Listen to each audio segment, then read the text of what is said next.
होती जा रही है और कैसे एक ईरानी ड्रोन ने अमेरिकी वॉरशिप को अपना निशाना बनाने की कोशिश की है। बड़ा सवाल, क्या खलीफा ने, खामनेई ने जंग की शुरुआत कर दी है? बड़ा सवाल यह भी है, क्या खामनेई की ओर से हुए हमले के बाद अमेरिका इस हमले का माकूल जवाब देगा? सवाल यह भी है कि अगर अमेरिका ने हमला किया तो क्या उसके साथ इजराइल भी आने जा रहा है? आज हम उस सवाल का जवाब तलाशने की कोशिश करेंगे जिससे पूरी दुनिया की सांसें थमी हुई हैं। क्या मिडिल ईस्ट के आसमान में बारूद की गंध एक महायुद्ध में बदलने वाली है? एक तरफ दुनिया के सबसे शक्तिशाली देश का वो नेता जो धमकी को अपनी कूटनीति मानता है और दूसरी तरफ वो देश जो झुकने के बजाय टूटना पसंद करता है। जी हां, फरवरी का महीना शुरू हो चुका है। ओमान की मेज तैयार है, लेकिन इस बीच अरब सागर में अमेरिकी aircraft carrier USS Abraham Lincoln के करीब पहुंचे ईरानी शाही ड्रोन को अमेरिकी सेना ने मार गिराया। लेकिन सवाल उठ रहा है कि यह ड्रोन इतना करीब पहुंचा कैसे? क्या इसके पीछे चीन की सैटेलाइट मदद दे रही है उन्हें? आज की स्पेशल रिपोर्ट में हम आपको दिखाएंगे डोनाल्ड ट्रंप की सनक, ईरान की जिद और बारूद के ढेर पर बैठी दुनिया की सबसे बड़ी इनसाइड स्टोरी।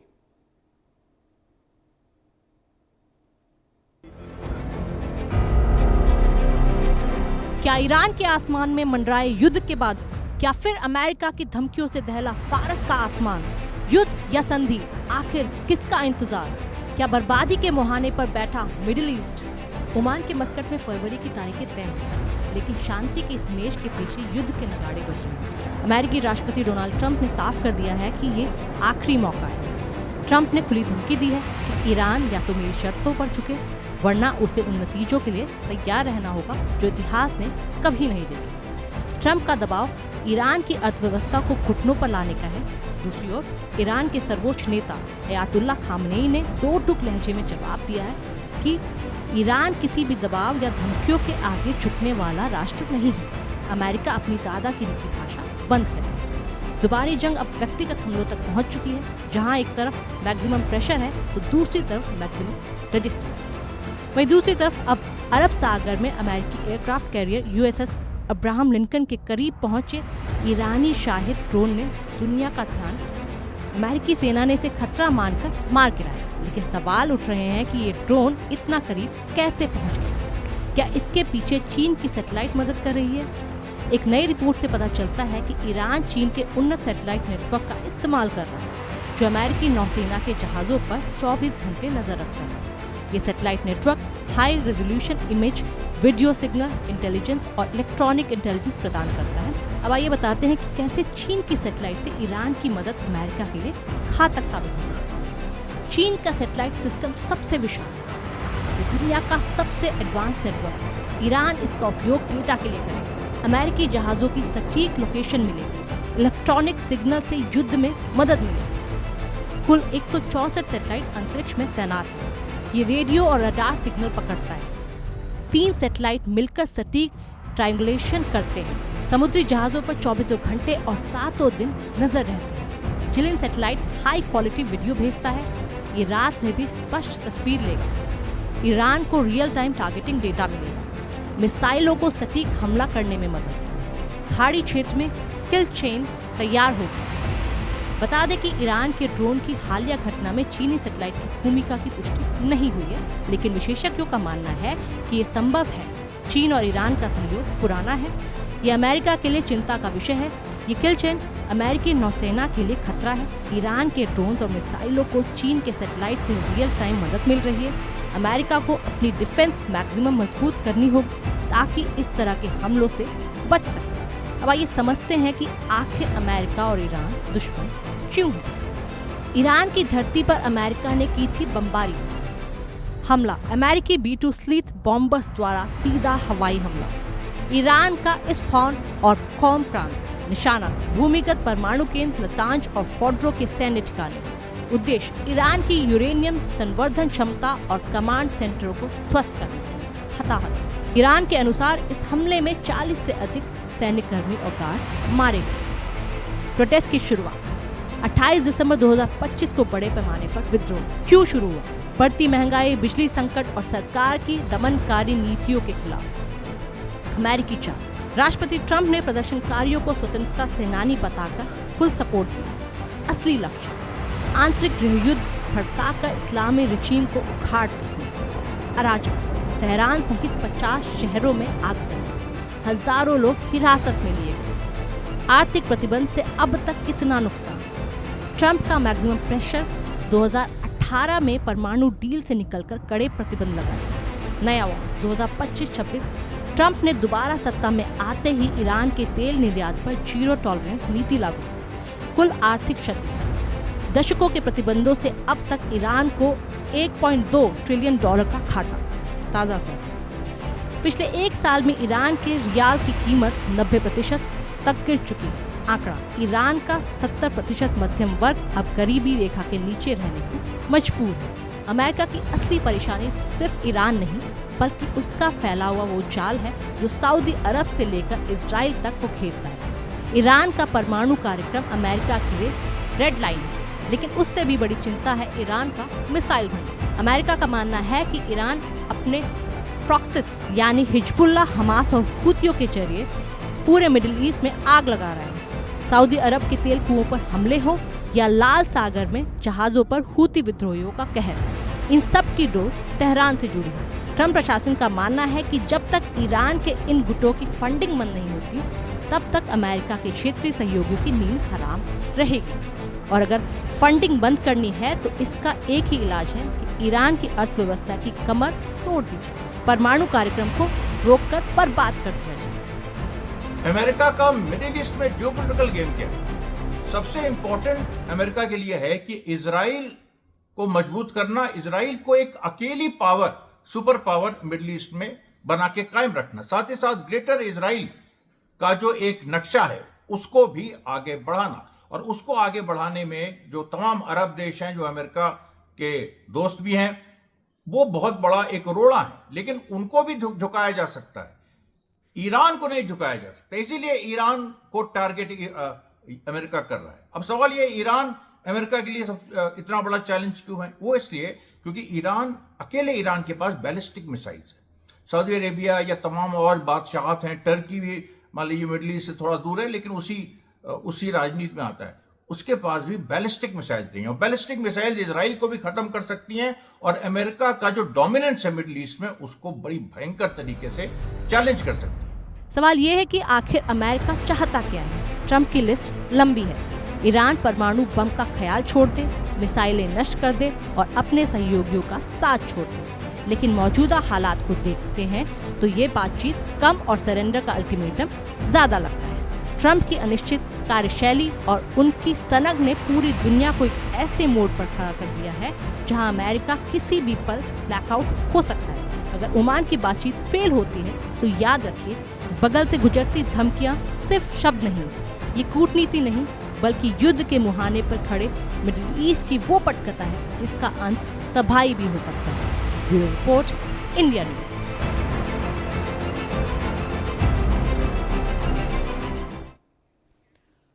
तो मौजूदा वॉर सिचुएशंस को लेकर हमने आपको एक डिटेल तस्वीर दिखा दी, लेकिन एक ड्रोन है जो लगातार अमेरिकी नेवी के लिए परेशानी का सबब बना हुआ है। शाहिद 139 ड्रोन की खासियत आपको बताएंगे, और यही वो ड्रोन है जो ड्रोन पहुंचा था और जिसके बाद वहां पर नुकसान पहुंचाने की कोशिश हुई, लेकिन अमेरिकी वॉरशिप के इंटरसेप्टर्स ने उन्हें मार गिराया। इसकी खासियत आपको बता देते हैं। ईरान का स्वदेशी और शक्तिशाली घातक ड्रोन है, यानी जिसे ईरान ने खुद बनाया है। लंबी दूरी तक मार करने में यह सक्षम है, इसकी क्षमता है लंबी दूरी मार करने के लिए। निगरानी और सटीक हमले में बेहद माहिर है, इंटरसेप्ट करता है, आइडेंटिफाई करता है, फिर हमला करता है।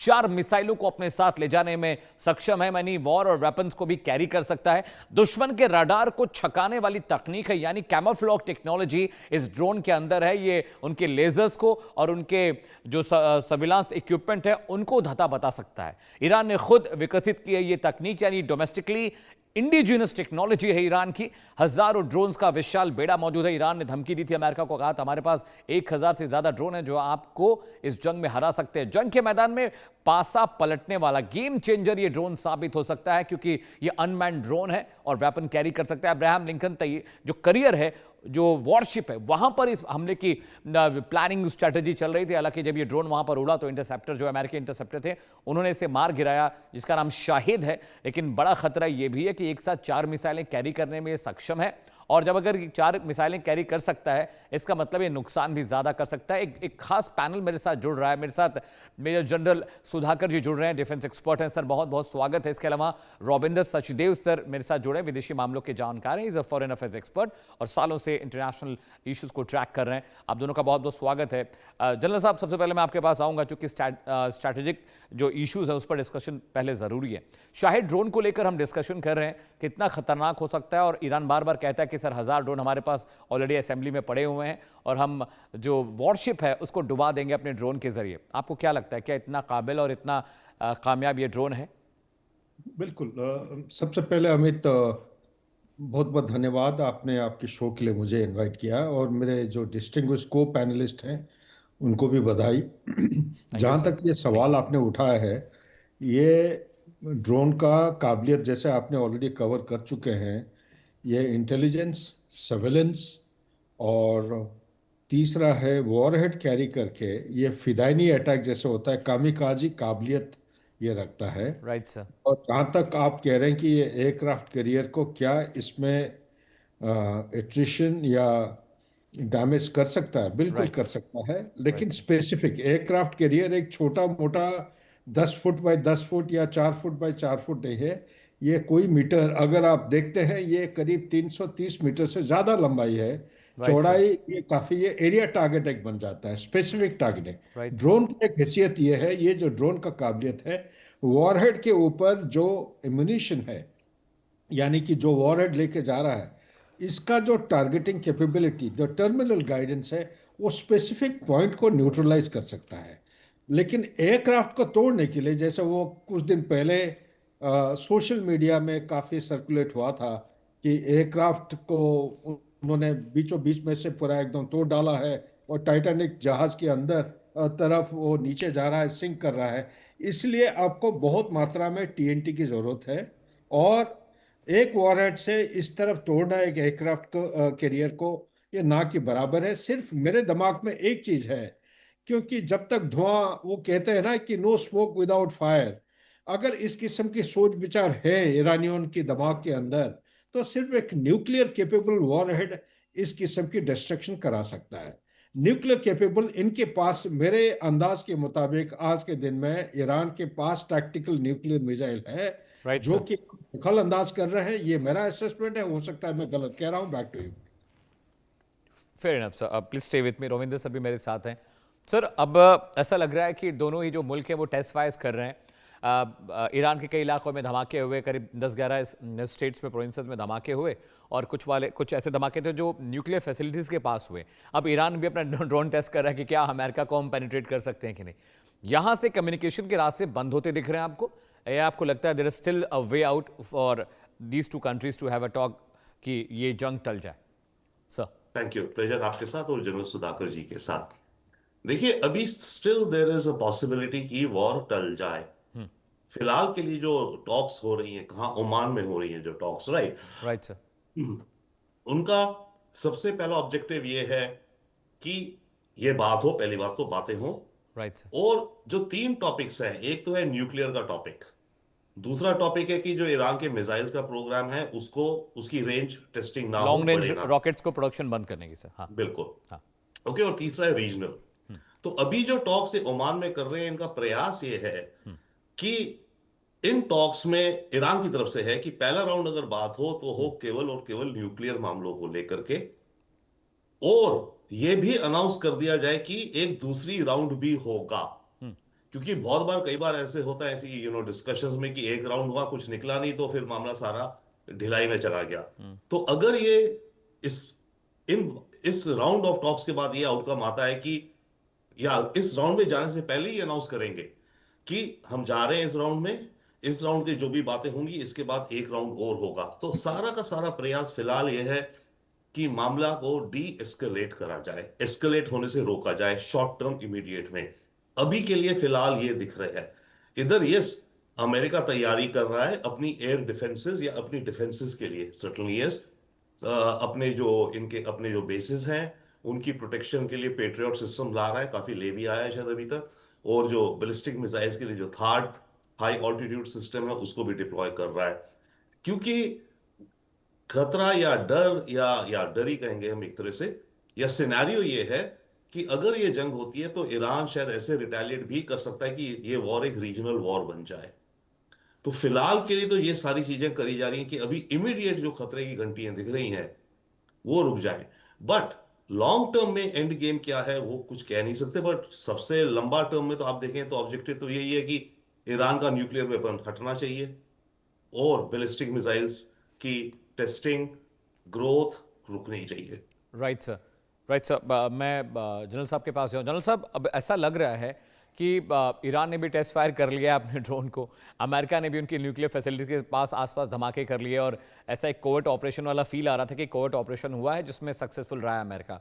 अब जैसा कि रविंदर सर कह रहे हैं कि अभी भी थोड़ी उम्मीद है अमित कि हम बातचीत के जरिए इस मसले को, इस मसाइल को हल कर सकते हैं, लेकिन क्या अमेरिका हल करना चाहता है? और सवाल ये भी है, क्या ईरान बातचीत करना चाहता है? ओमान में बातचीत चल रही है, कहा जा रहा है कि भाई आप टेबल पर बैठिए और न्यूक्लियर डील को सस्पेंड करिए, जो आपके पास इनरिच्ड जो यूरेनियम आपके पास है प्रोसेस्ड, उसकी लोकेशन और उसकी क्वालिटी और क्वांटिटी बताइए। साथ ही साथ कहा जा रहा है कि आपकी अल फतेह 1 और 2 जो मिसाइल है, फर्ज और मिसाइल, उनका प्रोडक्शन बंद होना चाहिए, न्यूक्लियर फैसिलिटीज़ को आप चेक कराइए। ईरान इतना इस हद तक क्या पेनिट्रेशन अमेरिका को करने देगा, और क्या रजामंदी बनती आपको दिख रही है सर? बहुत बढ़िया। एक it's a brilliant question you have asked. मैं without meaning to contradict Robin या यू, मैं थोड़ा दूसरा किस्म के एक पर्सपेक्टिव देना चाहता हूँ। राइट सर, लड़ाई कोई नहीं चाह रहा है, राइट सर। एक तो नेतान्याहू चाह रहा है कि लड़ाई चलते रहे, और उसको मालूम है कि ईरान को ना डिस्ट्रॉय कर सकता है, ना दबा सकता है, टेम्पररी डिसिमेशन हो सकता है, टेम्पररी पैरालिसिस हो सकता है, Right, लेकिन sir. उसको ये भी पता है उसका एक ही स्ट्रेटेजी है इजराइल की हैसियत से, वो है उसको बोलते हैं माओ द ग्रास। हर 6-9 महीने में एक बार उसके प्रॉक्सीज के ऊपर हमला होना चाहिए। एक बार, जो मैं कहते रहता हूँ time to time, this is called as octopus doctrine. Octopus doctrine में the head of the octopus is Iran, और जो प्रॉक्सीज हैं वो टेंटिकल हैं, आपके हुतीज हैं, हमाज हैं, हिजबुल्लाह हैं, और चौथा जो है कोई बात नहीं करता है वो हदील अल साइब है, जो कि सीरिया और इराक के ऊपर बिछे हुए हैं, और छोटे मोटे टुकड़े मिलिशिया ग्रुप्स हैं। सो Right, sir. एक तो हो गया नेतान्याहू। दूसरा है अमेरिका क्यों नहीं चाह रहा है।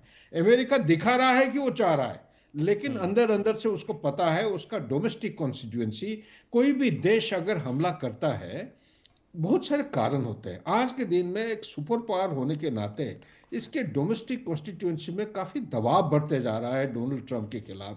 आप वेनेजुएला की बात करिए, आप टैरिफ पे बात करिए, आप हैंडलिंग ऑफ इमिग्रेंट्स, जो आइस के जो अटैक कर रहे हैं सिविलियंस को, अमेरिकन सिटीजन के ऊपर जो अटैक हुआ है, इसी तरह आप देखते रहेंगे उसका जो मिडनाइट जो शटडाउन ऑफ द गवर्नमेंट, वो जो बिल पास हुआ है, वो देखिए उसकी क्या है। उसके रिपब्लिकन जो प्रोविंसेस है उसके इलेक्शन हुए हैं 2-3, जहां पे Democrats have come back with thumping majority, और आने वाले समय में 25 वैकेंसी खाली हो रहे हैं, seats are falling vacant in senate.